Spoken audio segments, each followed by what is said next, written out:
It's the first day of high school, and you're walking down the hall to your very first class. The crowd around you is thick and getting thicker. You're just a freshman. You're not equipped to deal with this. You take a tentative step forward and slide straight between a large, vaguely grumpy cat and a grinning quantum particle. And there it is, the door to your classroom. Because you're bright and early, you get a seat in the very center of the classroom, close enough to the board that you can see, but close enough to the back that you can still talk to your friends. The perfect seat.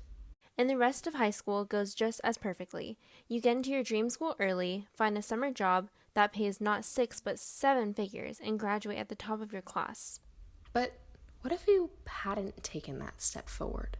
Wind. You veer to the left, start forward, and bang, crash into that grumpy cat I mentioned earlier. The cat snarls and claws you in the face. Because you spend so long in the nurse's office trying to convince her that you already got your rabies shot, you're very late to class. You have to sit on the counter in the back. Even worse, the cat is directly in front of you, and every time you take a quiz, the cat scratches your hand so that blood gets all over your paper. You end up with a C- in that class, but otherwise high school is not that bad. You get into your 5th choice school, albeit a little battered. The cat, of course, gets into his 1st choice. But what if you'd gone right instead of left? Rewind again, and you bump into the smiley quantum particle. Sorry, you squeak, but the particle just shrugs. No big deal, she says, smiling softly. Are you looking for your class? Yeah, you say, physics. Wow, she exclaims, I love physics. Here, have a cookie. You're still nibbling on your cookie when you walk into class. 3 years later, the quantum particle's name is up for most likely to brighten your day.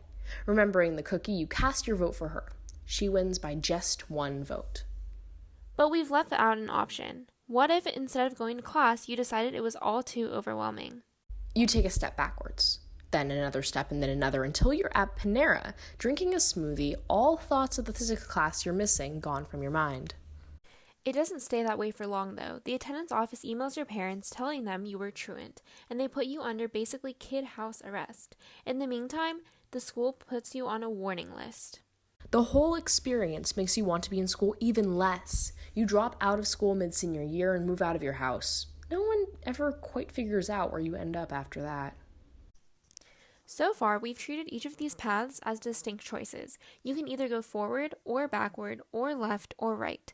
In this scenario, you're effectively forced to make a choice. Or argue.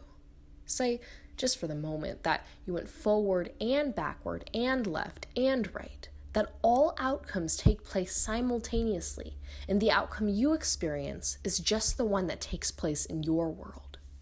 This idea is at the heart of what's called the many worlds interpretation of quantum mechanics. In the 70s, physicist Bryce DeWitt, building on the 1957 work of Hugh Everett, suggested this interpretation to try to work around some problems with the alternative Copenhagen interpretation of quantum mechanics. This is drastically oversimplified, but in a nutshell, here's the Copenhagen interpretation.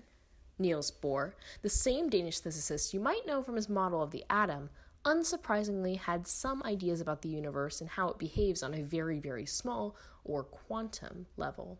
He argued that quantum objects, like photons, don't just exist in one state, like a wave or a particle, at one time. Instead, they exist in superposition, or at all possible states at once. The sum of all states of a quantum object is called its wave function. But when an object is observed, Bohr said, it can no longer exist in superposition. It has to, quote, choose a single state from its wave function, and so the wave function collapses. This explains how in the Young double-slit experiment, observing the results of the experiment after it takes place seems to indicate that light has wave properties, while observing the experiment as it takes place produces results consistent with light being a particle. But there are also some issues with the Copenhagen interpretation.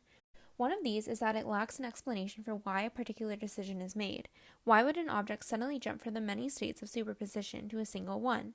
And what makes that specific state, whether it be wave or particle, alive or dead, so special? And that's where the many worlds interpretation comes in.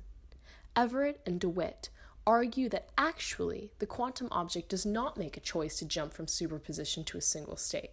Instead, it continues in all possible states, except that it does so in 2 separate worlds. For each moment of choice a quantum particle has, the universe literally splits into parallel worlds, one for each of the different states in that particle's wave function. Everett calls this process decohesion, and it's the alternative he posits to the wave function collapse of the Copenhagen interpretation. In the many worlds interpretation, the universe is a whole lot like a choose-your-own-adventure book. While the book itself contains all possible paths, on each individual read-through, you can only see the path you've taken. Going back to our first day of school example, instead of choosing to take a step forward or back or left or right, you really did choose to go forward and back and left and right. It's just that you only experience the path you took in your version of the universe. Because the quantum world is so tiny and so mysterious, it's practically impossible to measure it using the scientific method. Physicists instead aim to explain the empirical phenomena they see and data they collect using thought experiments or hypothetical scenarios supporting a particular interpretation of the world. For a long while, though, Copenhageners or Copenhagen interpretation favoring physicists scorned the many worlds interpretation. It took a thought experiment developed by Max Tegmark to lend credence to the hypothesis. Max Tegmark's experiment was called the quantum suicide experiment, and here's how it goes. A man sits in a chair, sweating, holding the barrel of a gun to his head. This gun isn't an ordinary gun, though, because it's hooked up to a device that measures the spin of a cork. When the trigger is pulled, if the cork is spinning clockwise, the gun will fire. If it's spinning counterclockwise, he will only hear a click. The man gulps, works up his nerve, and pulls the trigger. Click. Again. Click.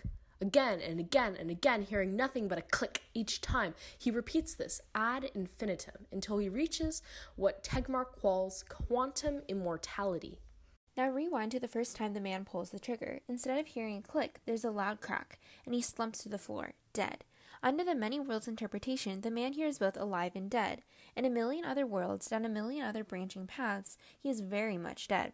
In the world he experiences, however, the world we talked about first, he lives on. But hang on, you ask, how does this thought experiment really provide evidence for the many worlds interpretation? It doesn't, at least not in the conventional sense. But it allows us to think about the real possibility of phenomena like quantum immortality. And because there's really no experimental evidence supporting any one quantum interpretation over another, this thought experiment allows us to consider the hypothesis as a serious alternative to the Copenhagen interpretation. In the Copenhagen interpretation, after the wave function collapse, if the gun successfully fires, no version of the man is left living. There's no such thing as quantum immortality. In fact, as the number of trigger pulls increase, the probability of a version of the man living tends towards zero. In the many worlds interpretation, because the quantum immortal man will always exist, the probability of a version of the man living is exactly 1.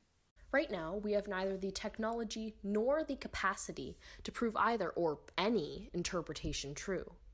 But if many worlds does turn out to be the explanation driving our universe, what does that mean for humanity? For starters, it means we might have to revisit our notion of time as linear. Instead of having one past and one future, we each have one past and theoretically infinite futures, a concept that's a little daunting even to consider. More disturbingly for many, though, it brings to bear the question of whether our choices are truly meaningful. If we make every possible choice in every possible world, why does what happens in this world even matter? Do we have free will, or are we just victim to the whims of probability? But honestly, these questions are a little too much for a high school physics class, especially before lunch. So for now, we'll leave our discussion of many worlds where it started, with the decision of a freshman to step forward and back, left and right.